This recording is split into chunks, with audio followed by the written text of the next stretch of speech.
So yeah, basically, just use Data Studio. Yeah. Or other tools are available.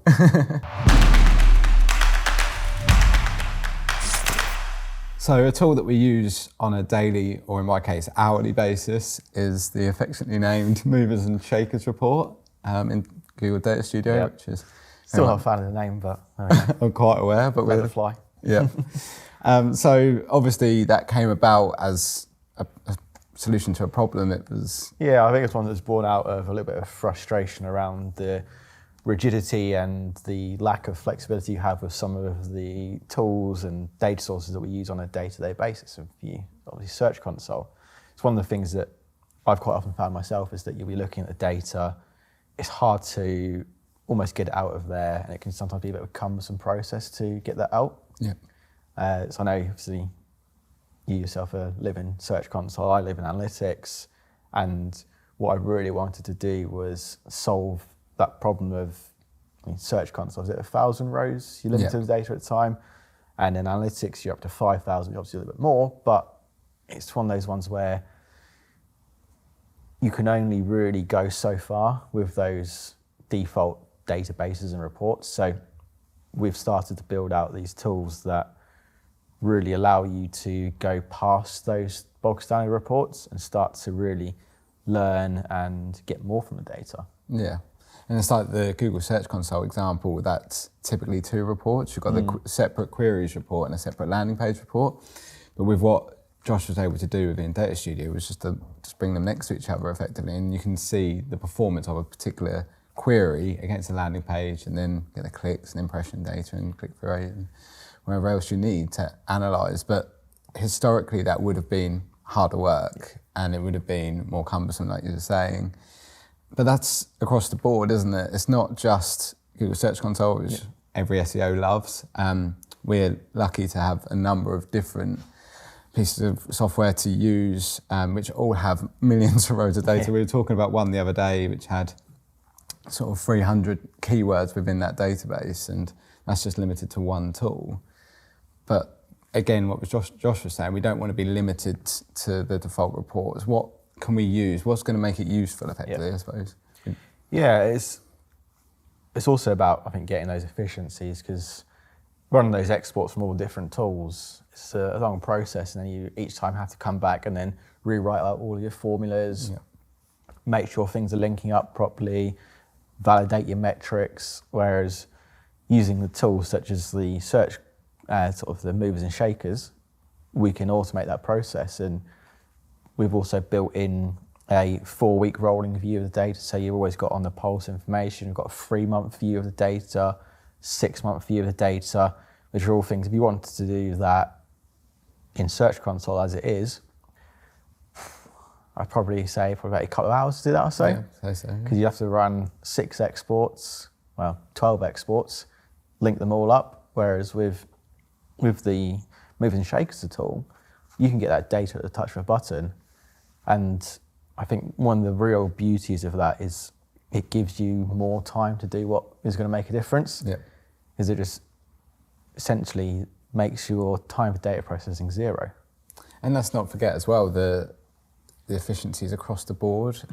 So just logging into Search Console, I can use the picker that you've got there for me. So just toggle between accounts. It can be my daily touch point. Just make sure, be live to the data, as opposed to logging into Search Console, flicking between accounts. Or we've used it for other data sources, haven't we? Where we combine GA and GSC into one place, blended data. Yeah, that's another really great point of where we do take those different data points and start merging together. So one of the ones you just mentioned there was where we blend Google Search Console data with analytics data.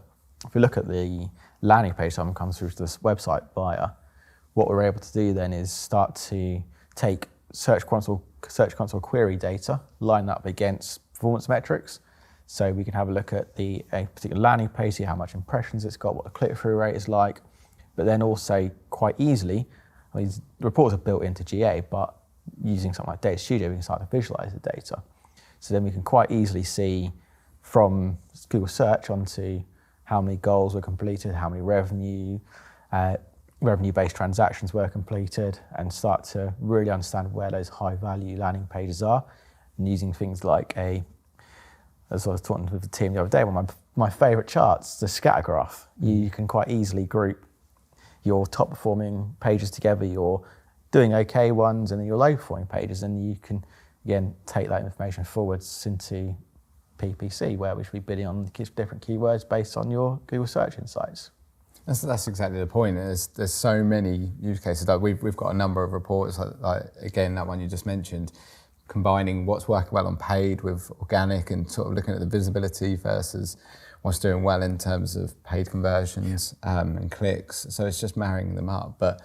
And just looping back to that movers and shakers report, that is effectively for us to see at a glance, is a term trending? Is there a peak in impressions? Is this suddenly become more popular?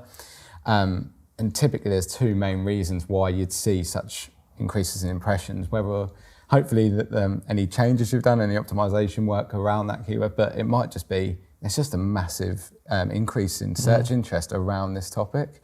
So like you say, that's the main point, just being on the pulse, just being quick to flag it and see opportunities. We use this for one of our large charity clients, and the term that they were appearing for, the page itself wasn't targeting that at all. We saw a massive spike. If you'd gone into Google Search Console, you'd have seen this term's doing really well.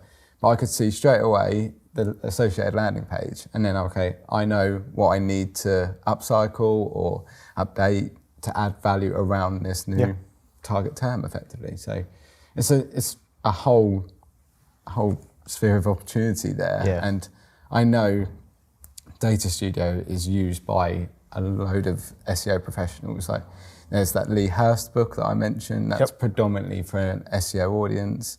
I know sort of Jerry White on Twitter and Ali Ada, they are big advocates of Data Studio. So yeah, I love overcoming the limitations effectively.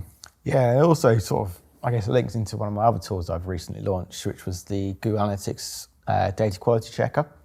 So with that, again, auditing an analytics account, whilst it doesn't go into the details and depths that a full audit should do, it will give you almost very much a litmus test of how good the quality of data is being reported on. By using a simple picker, you can get loads of information across. Have they got goals set up? Are your channels being used effectively? Have you got incorrect campaign tagging in place?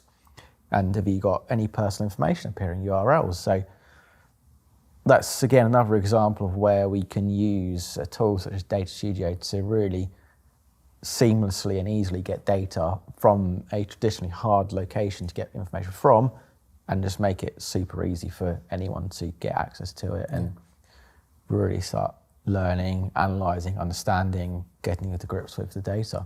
Yeah, that's exactly it.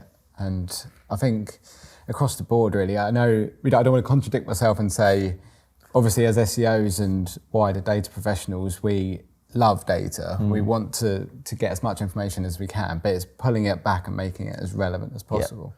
And let's not forget that, again, across our software stack, they each have their own unique strengths and weaknesses. So again, something we do around like content audits and stuff like that, it's pulling through the important, those nuggets of information that can make a more informed decision about page performance from GA, GSC, keyword research tool of choice, just across the board. So you can make a more well-rounded thing rather than get lost in the data effectively. I think you hit the nail on the head. It's just using these tools to our advantage so that we can be more effective, we can be more streamlined in the processes, and then ultimately using that time we free up from doing the manual data work to really make an impact on an SEO strategy, onto a landing page strategy, onto just the client's business, and really drive it towards those results by making those efficiencies across the board. Yeah, reactivity to then free you up to do more impactful work based on the data you're seeing, basically. So yeah, basically, just use Data Studio. Yeah. Or other tools are available.